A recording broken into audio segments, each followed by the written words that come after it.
After leaving office, Buchanan retired to private life in Wheatland, where he spent most of his time in his study. The Civil War erupted within 2 months of Buchanan's retirement. He supported the Union and the war effort, writing to former colleagues that the assault upon Sumter was the commencement of war by the Confederate States, and no alternative was left but to prosecute it with vigor on our part. Buchanan supported Lincoln's introduction of universal conscription in the northern states, but was an opponent of his Emancipation Proclamation. Although he recognized constitutional violations in some of the president's executive orders, he never criticized them in public. He also wrote a letter to his fellow Pennsylvania Democrats, urging them to join the many thousands of brave and patriotic volunteers who are already in the field. Buchanan was dedicated to defending his actions prior to the Civil War, which was referred to by some as Buchanan's War.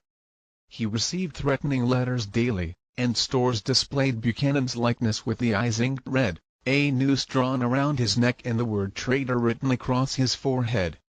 The Senate proposed a resolution of condemnation which ultimately failed, and newspapers accused him of colluding with the Confederacy. His former cabinet members, 5 of whom had been given jobs in the Lincoln administration, refused to defend Buchanan publicly. Buchanan became distraught by the vitriolic attacks levied against him, and fell sick and depressed.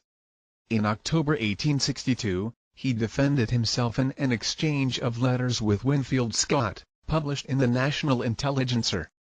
He soon began writing his fullest public defense, in the form of his memoir Mr. Buchanan's Administration on the Eve of Rebellion, which was published in 1866. Buchanan attributed secession to the malign influence of Republicans and the abolitionist movement. He discussed his foreign policy successes and expressed satisfaction with his decisions, even during the secession crisis. He blamed Robert Anderson, Winfield Scott, and Congress for the unresolved issue. Soon after the publication of the memoir, Buchanan caught a cold in May 1868, which quickly worsened due to his advanced age. He died on June 1, 1868, of respiratory failure at the age of 77 at his home at Wheatland. He was interred in Woodward Hill Cemetery in Lancaster.